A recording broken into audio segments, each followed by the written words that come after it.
About 2,300 years ago, the great philosopher Aristotle finished a work that he called Nicomachean Ethics.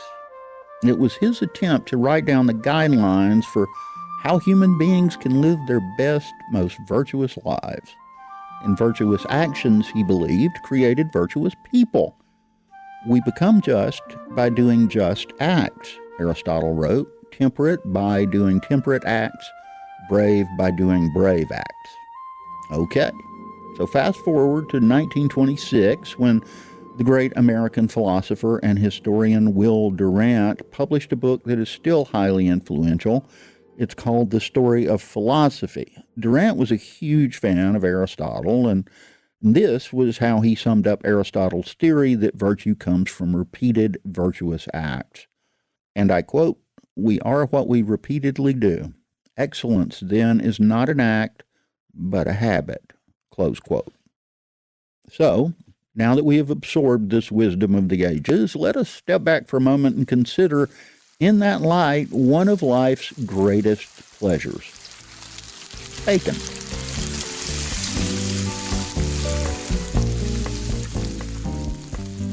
Bacon is divine. I love it. The smell of it in the morning is a call to family, a call to love, a call to the common table. Most everyone I know loves bacon. Now, I have met a few folks who say they don't like bacon, but they all make me nervous. I never cared much about which brand of bacon was on my breakfast plate. Then one night, about 15 years ago, at a fine restaurant in Atlanta, I discovered the one true bacon. Bacon so singularly delicious that I came to think of it in the grandest of terms. Tasting it was like holding J.R.R. Tolkien's Ring of Power in your hand, or Excalibur, the sword of King Arthur, or Poseidon's trident. It was the one bacon to rule them all. It was God's own bacon. Now, the dining establishment where I experienced this was called Restaurant Eugene, and it was run by one of the South's most celebrated chefs, Linton Hopkins. I was on one of my earliest dates with Stacy, the woman who is now my wife. We were eating dinner, not breakfast, so there were no strips of bacon on our plates. Instead, we were eating a soup. I believe it was a corn chowder of some sort that had small pieces of bacon in it. And the waiter explained what was in the soup when he served it. Then he waited for us to taste it. There was bacon in my first spoonful, and when I bit into it, angels sang.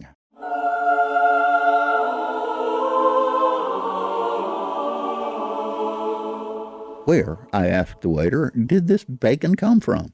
It's amazing." "That is Benton's bacon," he said. "It's made in Tennessee." Now, specifically, it is made in a little town called Madisonville in East Tennessee, about halfway between Chattanooga and Knoxville, and it has been made there for more than 40 years now by a man named Alan Benton.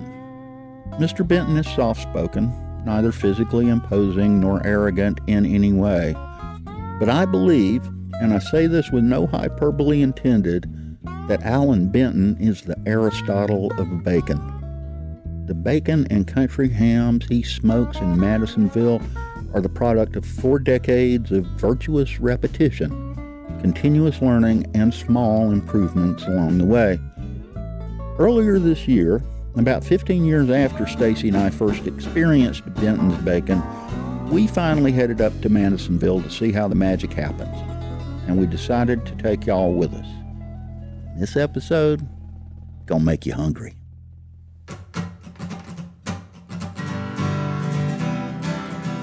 Today, on Salvation South Deluxe, we're going to tell you a story about family and striving for greatness, preserving a legacy, and coming home, and bacon.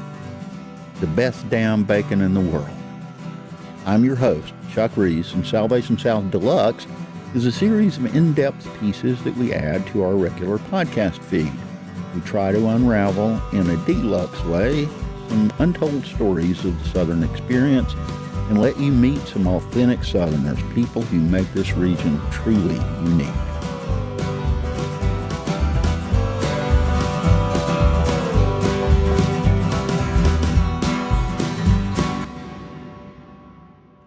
few miles north of Madisonville on U.S. Highway 411, you will see a large sign with an arrow that says Country Ham pointing at a cinder block building.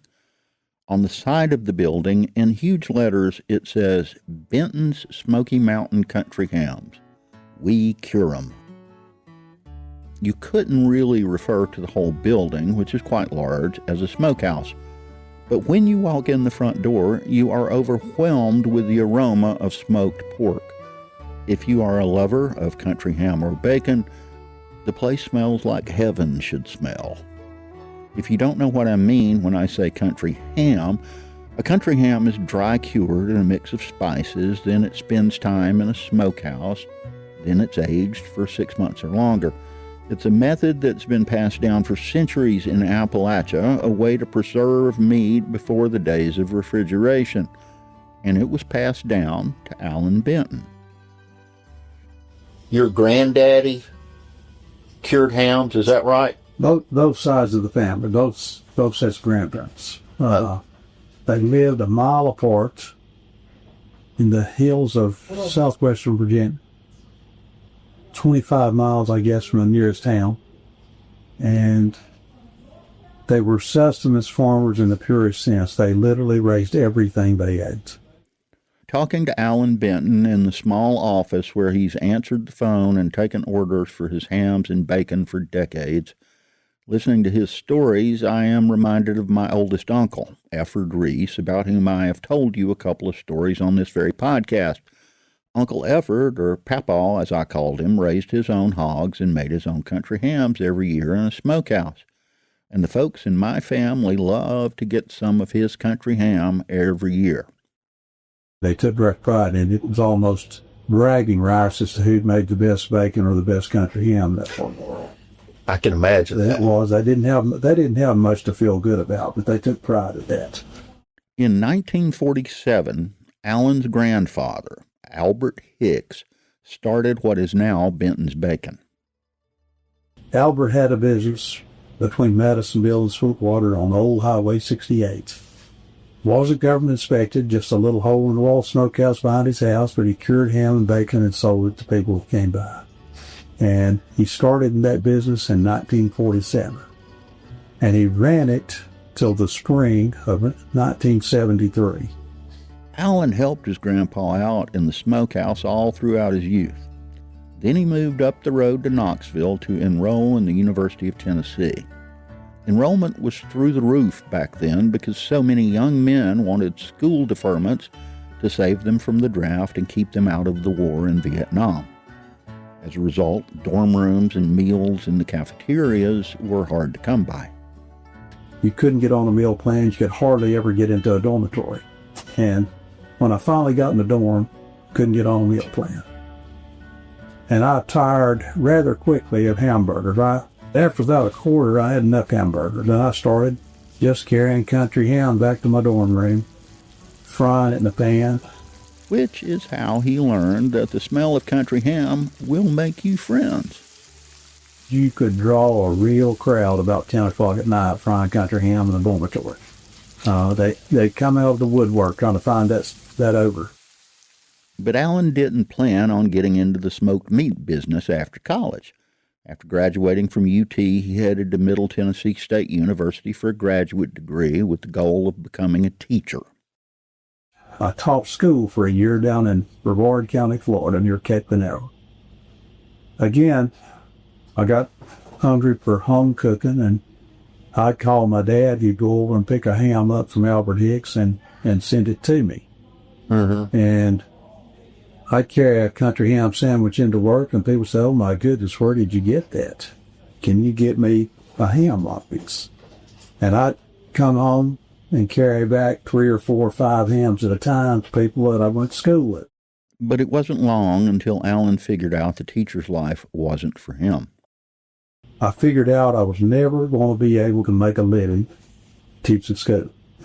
Pay was terrible, and I thought about maybe going to law school with my plan, but after I quit, reality set in. I thought, I'm going to have to sit out a year, maybe 2 years to get into law school. What am I going to do in the meantime?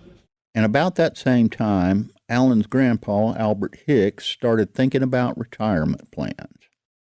My grandparents were getting old and not able to fool with the hogs. So Alan got a new idea. So I went over and talked to him and talked him into leasing me the little building in his backyard. And that's where I started making ham and bacon. Is he the one who taught you the method? I knew what we were doing at home, Chuck, but I wanted to learn more about what I was doing. I didn't ask Alan Benton if he studied Aristotle in college, but this was definitely the moment when he started thinking in an Aristotelian way, as they say. I immediately wrote letters to schools all over the South. University of Georgia, Mississippi, North Carolina, Virginia. Anybody that I thought could help enlighten me, because I made my mind up. If I was going to do this, I wanted to do it really well. His earlier studies at UT never caused him to cross paths with agriculture professors. The first time I went up to that ag campus, within 15 minutes, it was like this epiphany moment. It was like a breath of fresh air. I thought, oh my gosh, if I'd only known it was like this on this ag campus. It's a totally different atmosphere.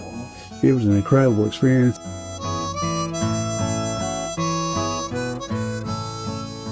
Smoking meat, putting up hams and bacon for the winter, had always been like folklore, methods and wisdom passed down from generation to generation. That's what Albert Hicks had given his grandson. But Alan dove straight into learning the science behind those old school methods and how, just maybe, to improve them. Albert was old school. He was an incredible man, brilliant guy, but he was thoroughbred old school. Always wore a hat, as gentlemen of his era did, and usually had a cigar in his mouth. Usually wasn't even lit. He just wallowed around. And Albert was an old school guy of the sort who believes that those who can, they do, and those who can't, they teach. He looked at me one day, he said, boy, you fool with them educated fools, you'll soon be out of business. Well, I knew that they weren't exactly educated fools. And I followed their advice to the letter. I hung my hat on every word that they spoke. And I solved this problem, and he never did understand. The problem was spoilage.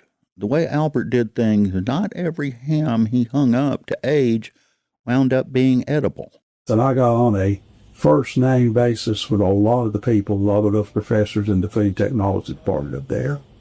And I immediately started talking about the sporage problem he had. And I figured out why he was losing meat with the help of those professors. Remember, I was young and wet behind the ears, but I started out wanting to make country ham and bacon as good as anybody in the world was making it. The Chinese, the Europeans, anybody. I wanted to do it as well as anybody. There's an old saying that goes fast, cheap, and good. Pick any two.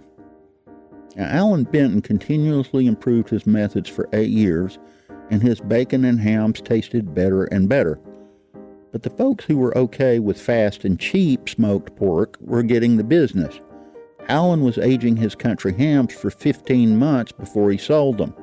They tasted divine, but he had competitors who were aging their hams for the bare minimum of 3 months. And if somebody was 3 or 4 cents cheaper per pound than I was, they'd buy their ham instead of mine. I was starving to death in this business. After a whole decade of learning and improvement, Alan was about to give up on his dedication to quality. But then his daddy gave him a talking to. My dad was an old World War II guy, and he was sitting on that bench out front. And man, I was barely hanging on. I built this place, and I was not have been 10 years after I started, but somewhere in that time frame. I walked up, he was sitting there, and I said, I think I may have to speed up my curing process like my competitors. He looked up and he said, son, if you play the other guy's game, you always lose. He said, make the product the best you know how, no matter how expensive the process. And he said, sooner or later, quality will sustain you in this business. I swallowed every word he said, hook, line, and sinker, because I knew he was right, and I never looked back. I bet you're thinking this is the point in the story where something unexpected and wonderful happens. And I was struggled for another 15 years after that. When we come back, we'll tell you the story of how Alan Benton survived that long, rough patch. Not only did he survive, but he became so successful that a couple of years ago, his son Daryl decided to leave his job as a doctor, a radiologist, to enter the family meat business. You're listening to Salvation South Deluxe.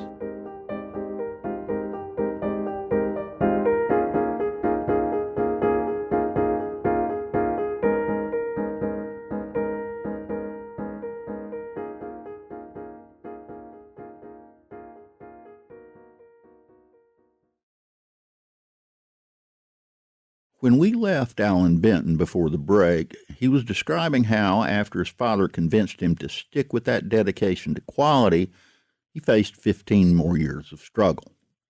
Which brings the Benton story into the early 1990s.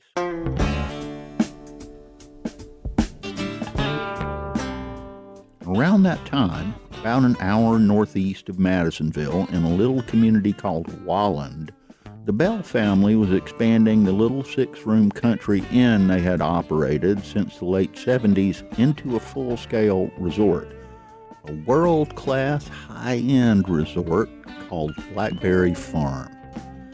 In '92, the Bells hired a young North Carolinian named John Fleer to be Blackberry Farm's executive chef.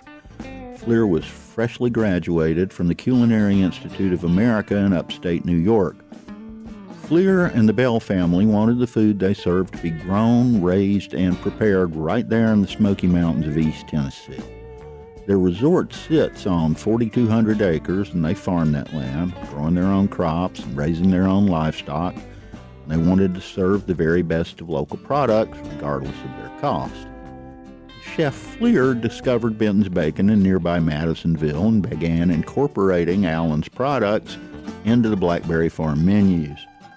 Then Fleer recommended Benton's to another chef, a friend in New York City whose name you will know. That is, you will know it if you have ever watched the TV show Top Chef. Tom Colicchio, the show's head judge for all of its 22 seasons. Colicchio ran the kitchens at 2 legendary Manhattan restaurants, first Gramercy Tavern and then Kraft. When Colicchio called up Benton's to place his first order, Alan was ecstatic. I had 3 employees, and I bounced all over the building, really excited. I said, you guys won't believe this, but I've just taken the order from this guy in New York City. He probably doesn't know what he's getting, probably never buy anything else, but at least we can brag and say we shipped it. 3 weeks to the day from when I sent him his first order, I was selling to 7 restaurants in New York City. And just like that, this humble smokehouse in the foothills of the Smoky Mountains had traveled all the way to the Big Apple and had entered the world of fine dining.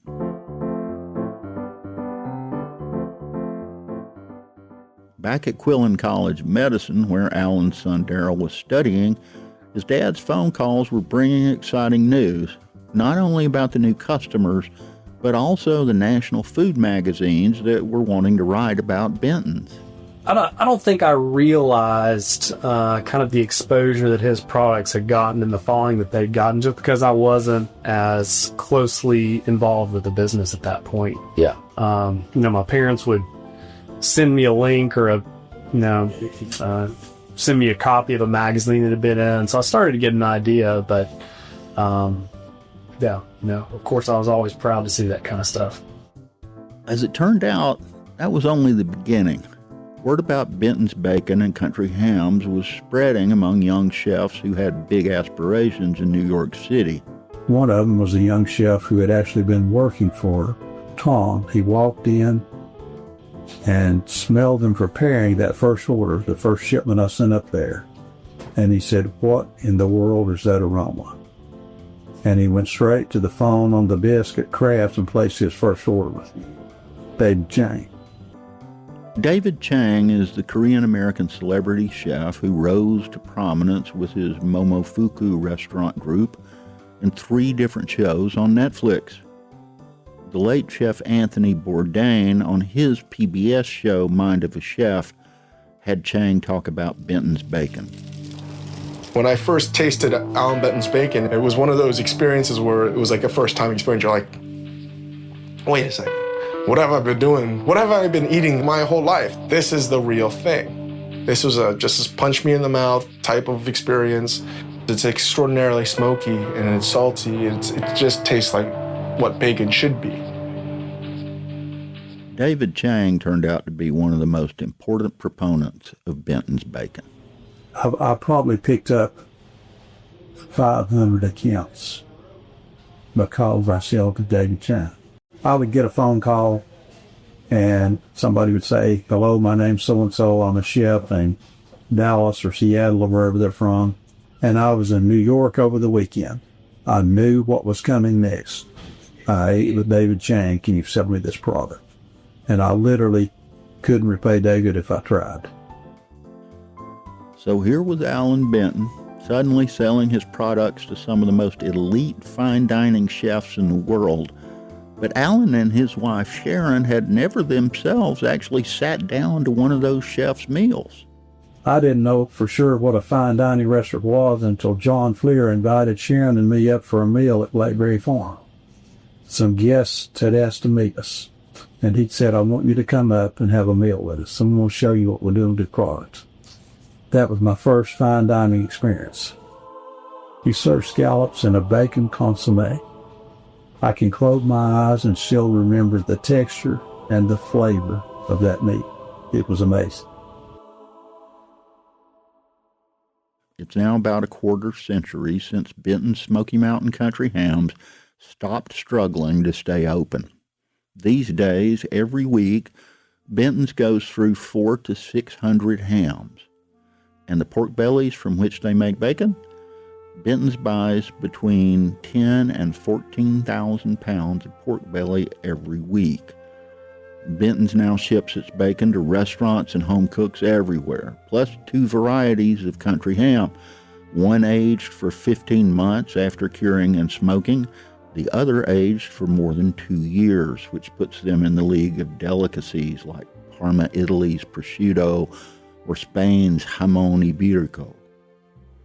But you will not find Benton's products at your local supermarket. To keep the level of quality high, Benton's can't increase its output enough to supply the giant supermarket chains. We've stayed away from it intentionally. We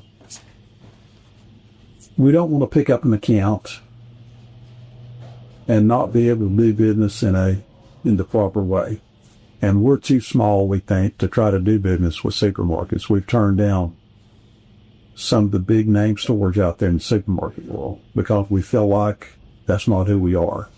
There's about 4 big grocery store chains that come to mind real quickly that begged for it for a while. I don't hear from them anymore. I think they finally gave up. It takes a lot of confidence to say no to a major grocery store contract, like Alan Benton has had to do many times over the years. Alan's son, Darrell, remembers the rough days when he was growing up and nobody outside East Tennessee knew about his father's products. It was a struggle to survive and keep the lights on in here. He was working 7 days a week, long hours. That was pretty much my whole childhood, and I saw very little of him. And it was hard work. You know, around the holidays, we'd be out here till midnight slicing bacon, making sausage, doing anything we could to survive in the business. When I was in high school, I'll tell you, nobody had ever heard of us. We were just selling to local folks here.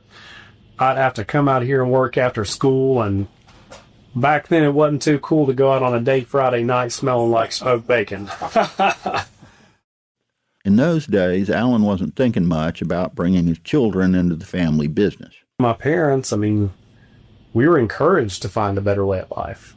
It didn't seem like a viable option long term. I felt called into the medical field, went to medical school, did a residency in radiology and a fellowship after that, and practiced medicine for about 7 years. Were you one of those mountain kids like me who thought he wanted to get out of living in the country and do something bigger?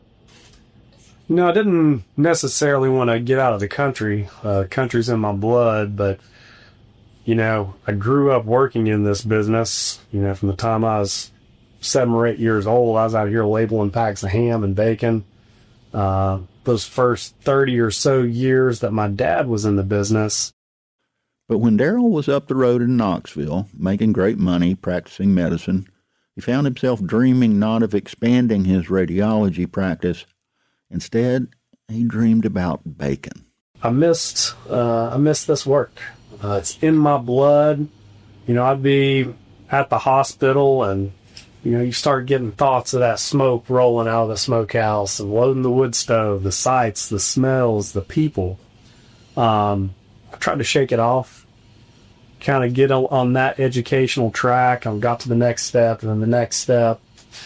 But it's something that I couldn't get out of my blood. So finally couldn't ignore it any longer. Hung up my white coat, went from curing people back to curing bacon. And I'm the happiest that I've been in a long time. Caused me heartburn at first. I thought it had it made as a boxer. I called him, Chuck, and told him that I'd let my group, I was a partner in a private practice up in Knoxville, and I let him know that I was going to be leaving to come back here. He said, "Son, what have you done? You make good money. You've got all this vacation time." He said, "I've been in business for 50 years and I've taken 1 or 2 vacations. Are you sure?" After I'd been down here for about 6 months, he saw how happy I was. I drive to work smiling every day and drive home the same way. And I think now he knows how much happier I am, and I think he's glad I made the switch too.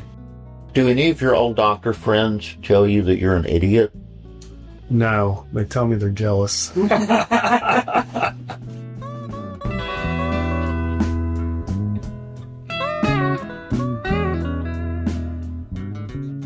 Once you're inside the front door of the Benton's building in Madisonville, all you see is a shopping area. There is a butcher counter with refrigerated meats, a cooler with some refrigerated goods, and some baskets filled with vacuum-sealed packages of bacon and slices from Country Hams. But if you go through the back door of that lobby area, you see where, and I'm sorry about this, but I just can't resist saying it, where the sausage gets made. The process with the hams and with the pork belly slabs that become bacon begins with curing. That means they get rubbed with seasonings. For the hams, it's a simple mixture of salt, brown sugar, black pepper, and red pepper. Now I'm forced to use sodium nitrite on a country ham. USDA requires a salt content of 10%. There is no such requirement on the bacon. So our bacon is made only using salt and brown sugar, exactly like my grandparents did it. And after the meat has had time to absorb the seasonings, it is hung on racks with wheels and rolled into the smokehouse, which is actually one large sealed room in the building into which smoke from a hickory wood fire that literally never goes out is piped. Stacy and I stand for just a moment in front of the smokehouse doors as Darrell opens them. The smoke is so thick you can barely see the meat hanging inside. After the prescribed time absorbing that smoke, the hams and pork bellies go into various aging rooms that are maintained at various temperatures to match the cycles of nature.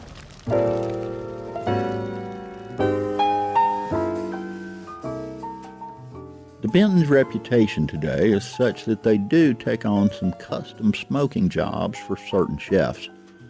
In the first aging room, Alan and Darrell point out a certain whole ham hanging on a rack.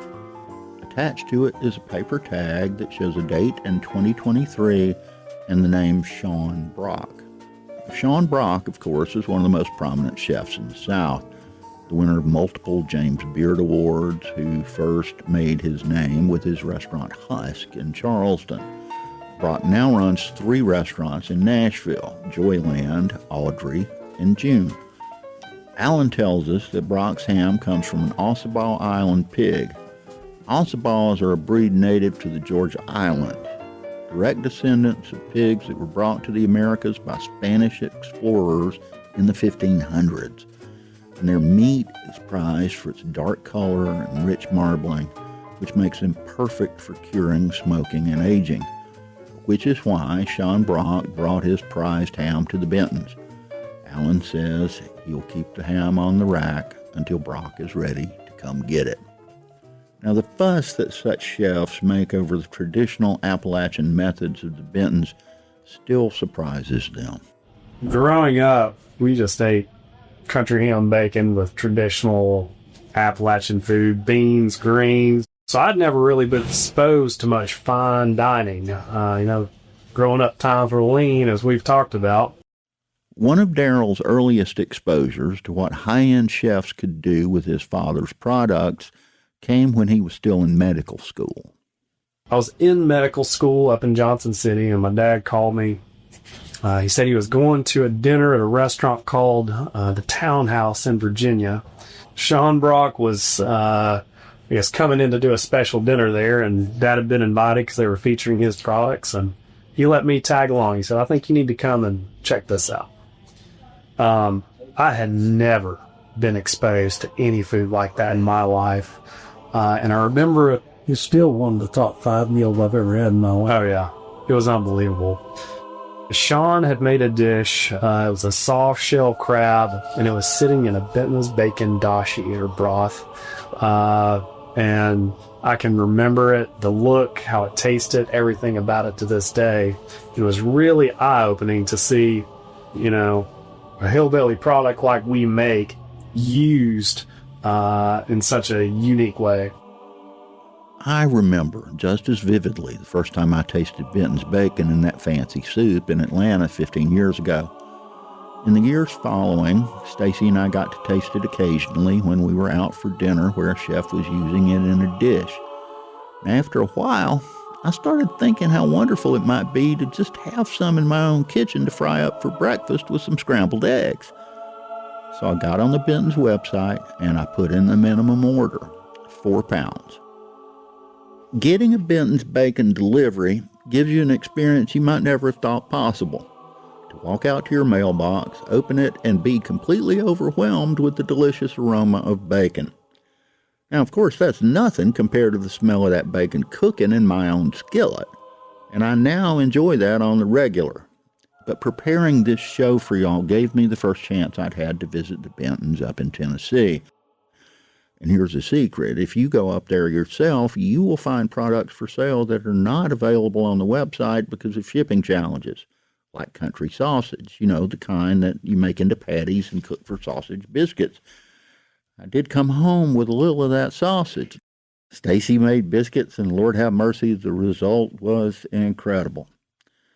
But the best thing I came home with was the lesson that a time-worn traditional preservation method, born of the needs of Southerners who were just struggling to feed their families, can attract the attention of the fanciest people in New York or Los Angeles or Seattle, and that the repeated actions required to maintain that method have the power to bring people home, to make a family closer. Sometimes your calling changes. Mine did, and coming back into the business has been a great change in more ways than one. During my childhood, I didn't get much time with my father. Since I'm back, I get to see him every day. It's kind of like a second chance catching up on some of that, and I think we both enjoyed it. And it's also given me more time and flexibility with my own 2 young children. Would Aristotle call that virtuous? Probably so.